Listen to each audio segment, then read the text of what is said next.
long live! Long live, long live! Gibraltar long live! Long live, long live! Gibraltar long live! Long live, long live! Mubarak long live! Mubarak! ওকে পিছন দিয়ে কয়েকজন coin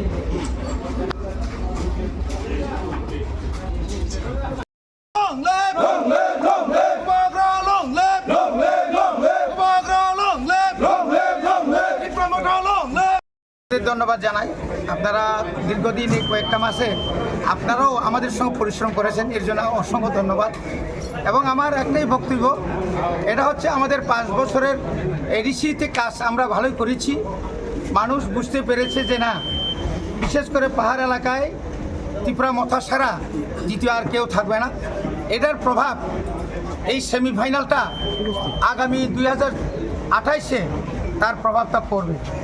এবং আমাদের উপর এই 2 বছর যাবৎ যারা বঞ্চনা করে রেখেছেন এবং আমাদের সঙ্গে যারা চুক্তি করে যারা খেলাপ করেছেন, এটা তারই প্রতিবাদে জনগণ আজকে একতা হয়েছে এবং আগামী দিনে আরও একতা হবে। আচ্ছা জয়ের পর অনেক সময় দেখা যায় বিভিন্ন ধরনের সন্ত্রাস বা উচ্ছৃঙ্খলতা, সেই জিনিসটা নিয়ে আপনি প্রার্থী হয়ে আপনার জনসভাকে কি বলবেন? আপনারা নিশ্চয়ই দেখেছেন গত 12 তারিখ আমাদের ওয়াকিনগর বুর্জনগর সিমনা তমাকারীকে একদম কোনো গুণগুল ছাড়াই আমরা ভোট শেষ করতে পেরেছি। এর আগেও এখানে বড় ধরনের কোনো ভাইলেন্সই নাই। একটাই দুর্ভাগ্যজনক, আমি ক্ষমা চেয়ে নিচ্ছি। এখানে কোন দল জানি না, এখানে আমাদের কলেজের সামনে এসে কিছু হইহুলা করেছেন। আমার রাজারাম ভাইকে কিছু তার ওই আই কার্ড কিছু সিনে নিতে চেয়েছে, এর জন্য আইনের ব্যবস্থা নিয়েছেন, ধন্যবাদ। তো আজকেও আমি আবার বলবো যে কোনো অবস্থায় আমার মাননীয় যে রোনাল্ড বাবু যে বলেছেন সেটা আমি বলবো যে আনন্দটা নিজেদের মধ্যে সীমাবদ্ধ রাখুক।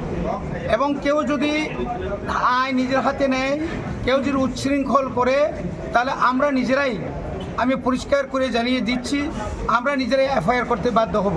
এবং সবাইকে সংযম এবং ধৈর্য সহকারে আগামী দিনে আরও বেশি করে এই রাজ্যে জনগণকে এবং সমতলবাসীদেরকে আমরা যে নির্বাচনের একটা আনন্দ মেলা এই যে এরকম যেন দেখাতে পারি, এটা আমি সমস্ত বিশেষ করে এদেশি এলাকার জনগণের কাছে আমি আহ্বান জানাচ্ছি। কেউ যেন কোনো উচ্ছৃঙ্খল কোনো কারোর গায়ে কোনো ঘরের উপর বা কারো কিছু না করে, এটাই হচ্ছে আমাদের আবেদন এবং আমাদের কাহিনী।